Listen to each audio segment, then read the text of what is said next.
It's good to be back for another episode of Beyond Engaged, a panel discussion of Beyond Differences teens, and today we are discussing implicit bias. Welcome back, guys. Right now, we're having more conversations around racism and bias than ever before, and I believe as young people, taking part in this dialogue is really important, because when we can start to learn about the reasons for and the impacts of racism, we can begin to shape a kinder and more equitable world in the future. With that being said, we're going to start off with watching a powerful video. You guys ready?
All rise.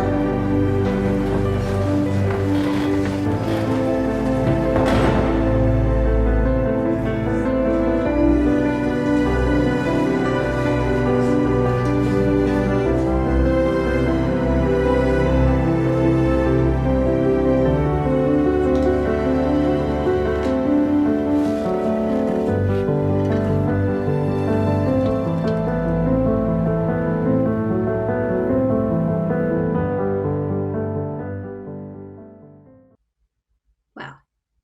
So, what did you guys think?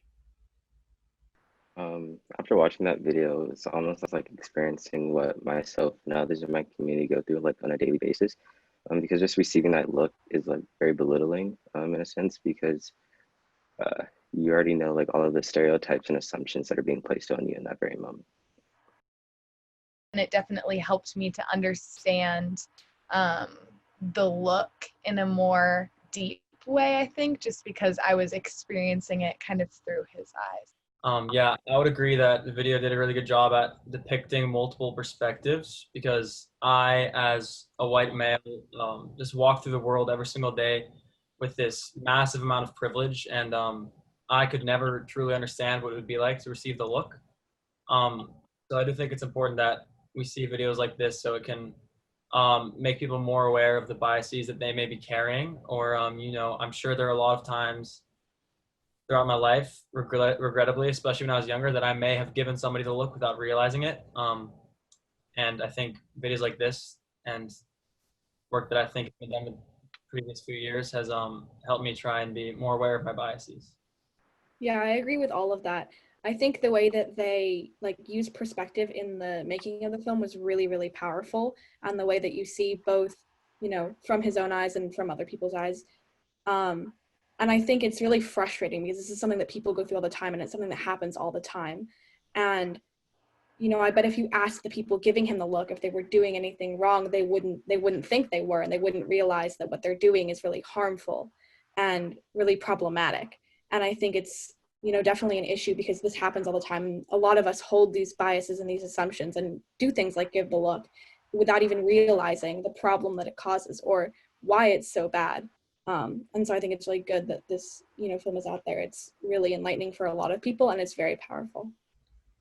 Yeah, like Javante said, if you're Black and you're watching this video, you're thinking, yep, I recognize that look.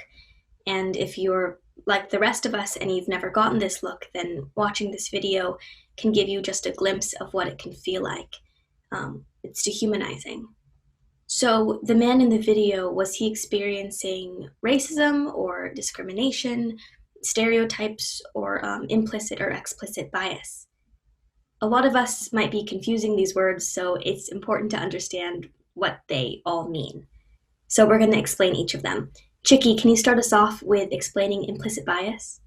So implicit bias or unconscious bias is when a person holds a belief or an assumption or a stereotype about someone or a group of people, happening at an unconscious level, and they might not even be aware of it. And this can be something like seeing a person with tattoos and automatically assuming they must not have, a good career or a successful career, or like in the video, seeing a Black man and getting scared. And it can even directly contradict what we believe consciously. We might consciously believe, everyone's equal regardless of their race, and everyone deserves the same chances and opportunities and treatments, and yet still give people the look. And because, we've had messages coded into us and given to us by our society since day one, which forms these biases inside of us. And they're happening so deeply and so unconsciously that we might not even be able to recognize it, or might directly believe the opposite and yet still hold them. Great. Explicit bias? Yeah, explicit bias refers to attitudes or beliefs we have about a person or a group of people, and this happens consciously. We're aware of this, and sometimes this relates to prejudice. And it's different from implicit bias because, while that's unconsciously, we know what we're saying and we know how we're reacting to the different groups of people. Thank you, Gio. Owen, can you explain racism? So racism is the belief or the notion that the content of somebody's character is directly related to their race, or the belief that somebody is inferior or superior based on their race.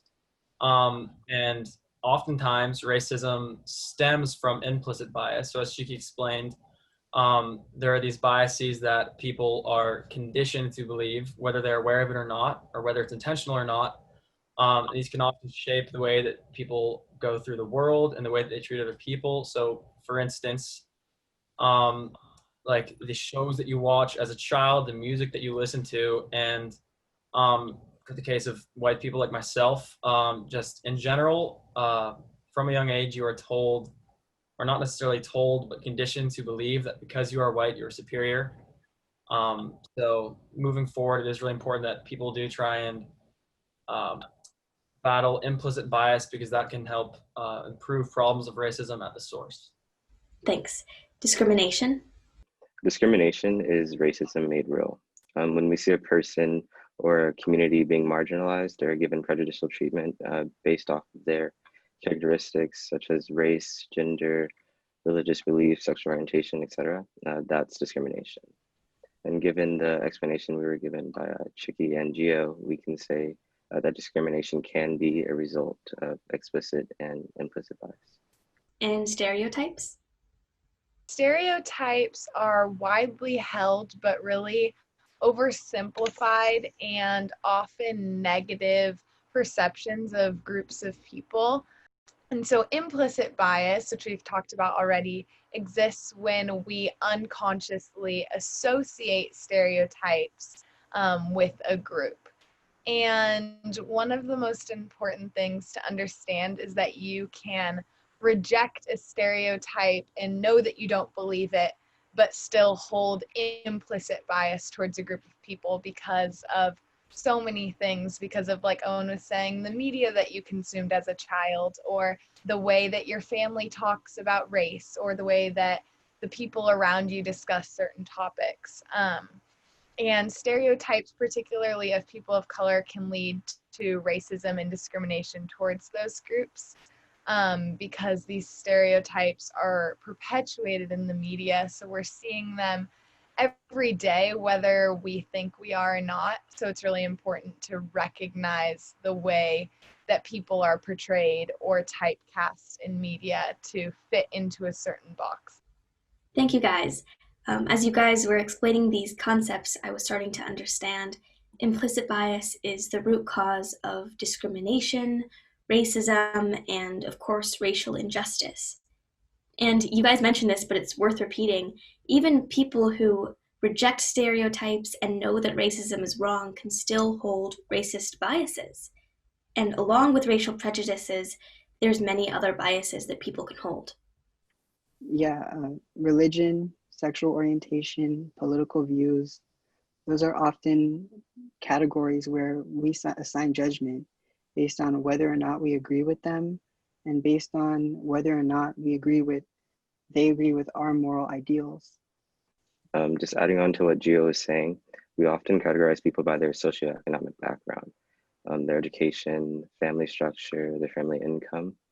An example of that would be maybe you're looking for a new job and the interviewer sees that you didn't go to the best school, so they assume that you don't have the best intelligence to fulfill the job requirements. As we learned earlier, biases are hardwired and very difficult to completely erase without a lot of hard work. But let's talk about how we can work on our implicit biases.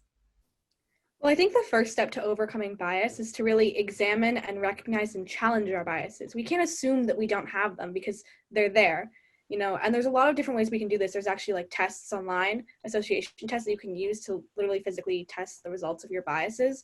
But it doesn't even have to be that. We can just, going into every situation and carrying ourselves and questioning, why do we think that? Why did I just make that connection or that assumption? Is that because of my bias? Is my bias coming through in this situation? Is this a bias that I hold? Having conversations with family and friends and bringing up the topic and talking about it, challenging other people. Why did you just assume that? Or why did you just make that connection? Is it because of your bias? And, making this a normal thing that we're talking about and questioning and looking at constantly so that we can really start to overcome it. Yeah, I think another really important aspect is, like I was talking about with media earlier, questioning and challenging the stereotypes that we see represented in media, because social media and TV, movies, all of that have a huge role in perpetuating these stereotypes that are really prevalent in society. And media in all forms really needs to do a better job, and demanding better representation is really, really important. And in the meantime, as people who are viewing media on a daily basis, for the most part, we need to be really aware of what we're taking in and making sure that we're acknowledging really harmful stereotypes and making sure that the media we consume gives a better representation of more groups of people than just maybe people who you identify with. Because we don't want those stereotypes that we see to kind of creep into our subconscious and become our own biases. A lot of the bias that we develop in the present day is a result of years and years and years and years of institutional racism, economic and social oppression. So one way that we can really work to combat this is to work to bring change to our societal institutions, and in some cases dismantle them, and invest in our communities. Thanks, guys. So it's going to take work. It's going to take self-awareness, education, a willingness to start conversations, and involvement in our communities. So we're going to end with a short message from a friend who represents the AAPI community. Hi, I'm Sammy Situ, and I'm a youth leader at the Community Youth Center in San Francisco. So recently, many people of Asian descent have been subjected to attacks, bullying, threats, and discrimination. This is because of people's fears and anger around COVID-19.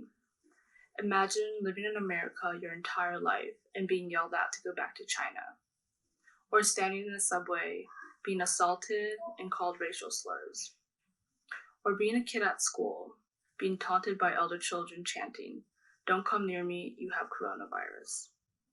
Unfortunately, given the political and economic climate, these incidents are becoming much more acceptable. Look, we may not be able to end racism just like that, but we can talk about it, and we can speak out against all discrimination. Because tomorrow, you or someone else could end up becoming the scapegoat. Take a stand against racial injustice, because it is everyone's problem. Thank you for listening. Thanks, Sammy. And this is very much related to our next topic, allyship. See you on the next episode. Thanks, everyone.